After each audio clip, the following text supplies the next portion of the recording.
Vamsi portal में, हमारे मंत्रालय के वामसी पोर्टल में हमने रिकॉर्ड देखा है। सचर कमेटी जो आपने बनाया है 2006 में, उन्होंने भी ये बारे में काफी डिटेल में जिक्र किया हुआ है। सर 2006 में 4.9 लाख वर्क प्रॉपर्टी था और उसका इनकम कितना था, मैं बता दूं आंकड़ा सर, आप कहेंगे 4.9 लाख वर्क प्रॉपर्टी में टोटल इनकम था 163 करोड़। कौन खाते थे? 163 करोड़। और आपने 2013 में बदलाव करने के बाद आज इनकम कितना बढ़ा है वो भी मैं बता देता हूं, हो गया 166 करोड़। 3 करोड़ बढ़ा है। कैसे मंजूर कर सकता है हम लोग इस महान सदन में बैठ करके? अगर इतना 10 सालों के बाद भी दुनिया का सबसे ज्यादा प्रॉपर्टी का टोटल इनकम जनरेशन 3 करोड़ बढ़ता है तो ये हम कभी मंजूर नहीं कर सकता अध्यक्ष महोदय। इसलिए उस समय कहा गया था, मैं अभी का नहीं बता रहा हूं, सचर कमेटी समय में भी कहा गया है कि अगर थोड़ा सा एफिशिएंटली मैनेज करता तो 12,000 करोड़ पर ईयर तो उसी समय जनरेट हो जाना चाहिए था नॉर्मल मार्केट रेट से। और 12,000 करोड़ अगर वो प्रॉपर्टी से रेवेन्यू जनरेशन करता है, कितना लाखों करोड़ों मुसलमानों को फायदा होगा, आप सोच के देखिए। इसलिए सर आप लोग भी, मैं अनुरोध करता हूं कि आप लोग भी वक्त के बारे में जानना है तो हमारा वामसी पोर्टल को क्लिक करके आप लोग देखिए। सर आज वो 4.9 लाख से बढ़ करके टोटल वक्फ प्रॉपर्टी बन गया है 8.72 लाख।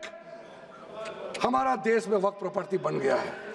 और आप कल्पना कीजिए 8.72 लाख प्रॉपर्टी वक्फ का है, उसको अगर हम सही तरीके से मैनेजमेंट करता तो हमारा मुसलमानों का ही नहीं है, देश का तकदीर बदल जाएगा। इतना प्रॉपर्टी हमारे पास, अब समझिए चीज को।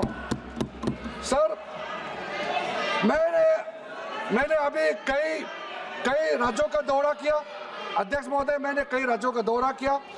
मैं एक एग्जांपल आपको जरूर देना चाहूँगा। मैं बहुत इम्प्रेस हो गया जब मैं पिछली बार जम्मू कश्मीर गई। जम्मू कश्मीर में हमारा नई वहाँ वक्फ बोर्ड का चेयरपर्सन बनी और मैंने पूछा कि आप जब वक्फ बोर्ड का चेयरमैन बनी तो उसमें क्या हालत थी और आज क्या हालत है। उन्होंने बोला कि सर जब उन्होंने पदभार संभाली तो उसमें कोई इनकम का, कोई व्यवस्था का, रिकॉर्ड का ठीक ठाक कुछ भी नहीं था। और उन्होंने आने के बाद 40 करोड़ रेवेन्यू इनकम उन्होंने जनरेट करना शुरू किया, मुझे बताया। और उसके वजह से वह काफ़ी अच्छा काम कर रहा है। मैं हजरत बल श्राइन भी गए और वहाँ भी मरम्मत चल रहे हैं। इतना पुराना श्राइन है, दुनिया के लोग आते हैं, बहुत खूबसूरत से उसका सारा आसपास का ब्यूटिफिकेशन का काम भी चल रहा है। अगर अच्छा काम करेगा, रेवेन्यू बढ़ेगा तो सबका फायदा होगा सर। इसलिए सर आप लोग आज बिल को समर्थन करने के बाद मेरे ऑफिस में आइए, 1 साल के अंदर में इसका ट्रांसफॉर्मेशनल इम्पैक्ट क्या होता है मैं ही आप लोगों को बता दूंगा। सर वर्क अमेंडमेंट जो बिल लाए हैं उसमें जेपीसी का कई रिकमेंडेशंस है जिसको हमने समर्थन किया है और एक्सेप्ट किया हमने यहाँ इस बिल में लाया। इसलिए बोलना कि जेपीसी का आपका कमेटी का बात को माना ही नहीं है, आपका कमेटी का बात नहीं सुना गया है, वो गलत बात है सर। अध्यक्ष महोदय जी, पार्लियामेंट्री कमेटी जब बनता है तो उसका एक अपना सैंक्टिटी होता है और उस कमेटी में खुले बहस हुए हैं। उसमें मैं अंदर जाना नहीं चाहता हूँ क्या हुआ है, लेकिन उनके बीच में कई ऐसे मुद्दे हैं जो हम लोग सरकार समझते हैं कि बहुत अच्छा सुझाव आया है, हमने उसको माना है। और कुछ छोटा अमेंडमेंट है जो बहुत ज़रूरी चीज़ है, वो अमेंडमेंट भी हम लेकर के आए हैं। इसके बाद जो पूरा ये सारा व्यवस्था देखने के बाद सबके मन में उम्मीद जागेगा। उम्मीद इसलिए जागेगा कि एक नए सवेरा आने वाला है, इसलिए नए एक्ट का नाम भी उम्मीद हो गया है।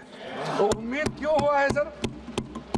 मैं आपको बताना चाहता हूँ, ये जो unified Waqf management, empowerment, efficiency and development, full form उम्मीद है, इसका रखने का पीछे कारण है सर। ये उम्मीद क्यों है?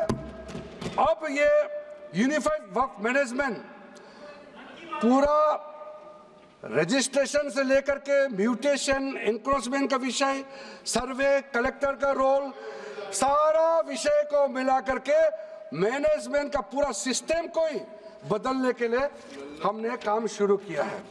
उसके बाद एम्पावरमेंट, कैसा एम्पावरमेंट होने वाला है? मैंने पहले भी जिक्र किया, मुसलमानों में भी जो शियास हैं, सुन्नीस हैं, बोरास, आकाकानीस, पसमानदा मुस्लिम्स है जिसको बैकवर्ड माना जाता है, और विशेष करके महिलाएं और बच्चों के लिए जो हमने प्रावधान रखा है, तो ये मुसलमान का कम्युनिटी के अंदर में इतना जोरदार स्वागत हो रहा है। अध्यक्ष महोदय, यहाँ में कुछ मेंबर विरोध जरूर कर रहे हैं, लेकिन मैं कुछ मेंबर को मेरे घर में मैं न्योता देना चाहता हूँ, और जो मुस्लिम डेलीगेशन मेरे घर में आ रहे हैं, स्वागत कर रहे हैं इस बिल को, उसका भी नज़ारा आप लोग देख लीजिए, आपका सोच बदल जाएगा। आपको नहीं मालूम मुसलमानों में कितना भयंकर समर्थन कर रहा है इस बिल को लेकर के, आप लोग को मालूम ही नहीं है। करंट अंदर में गरीब मुसलमानों का तो संदेश बार बार आ रहा है कि जल्दी पास कीजिए इस बिल को, इसलिए आप लोग संदेह में मत रहिए। एफिशिएंसी को हमने बढ़ाने का काम किया है, टेक्नोलॉजी का उपयोग करते हुए सेंट्रलाइज डेटाबेस होगा, डिजिटल पोर्टल होगा, कोई छुप के अंधेरे रातों में वर्क क्रिएट नहीं कर सकता है। इसका पूरा रजिस्ट्रेशन का प्रावधान है, ट्रैकिंग होगा, निगरानी रखा जाएगा, कंप्लायंस का प्रावधान है, और जो मैनुअल हाथों से जो गलत होगा उसका भी करेक्शन करने का प्रावधान है। ब्यूरोक्रेटिक डिले होता है उसका भी समाधान हमने पूरा बिल में तरीका बना के रखा हुआ है, और आखिर में इसका ऑडिट प्रॉपर होना चाहिए, तो ऑडिट का भी प्रावधान हम लोग राज्य सरकार को ऊपर में छोड़ा है, क्योंकि आखिर तो सर ये सारा प्रॉपर्टी का अथॉरिटी राज्य सरकार का है, बोर्ड का अपॉइंटमेंट भी राज्य सरकार को करना है, केंद्र सरकार का कोई रोल नहीं है, लैंड स्टेट सब्जेक्ट है, सारा राज्य सरकार को ही करना है। इसलिए राज्य सरकारों को हम फुल अथॉरिटी देने के साथ साथ हमारा जो मंत्रालय है वो ऑनलाइन हमेशा जुड़ा रहेंगे कि जो वक्त प्रॉपर्टी क्रिएट किया गया है उसका स्टेटस है वामसी पोर्टल से मिला करके हम लगातार टच में रहेंगे। इसलिए कोई इसमें ये नहीं सोचना है कि सेंट्रल गवर्नमेंट कोई एक्स्ट्रा पावर हड़पने जा रहा है क्या, बिल्कुल सोचने का नहीं है। ये टोटली स्टेट गवर्नमेंट का अधीन है और राज्य सरकारें ही इसका निगरानी में आगे काम करना है।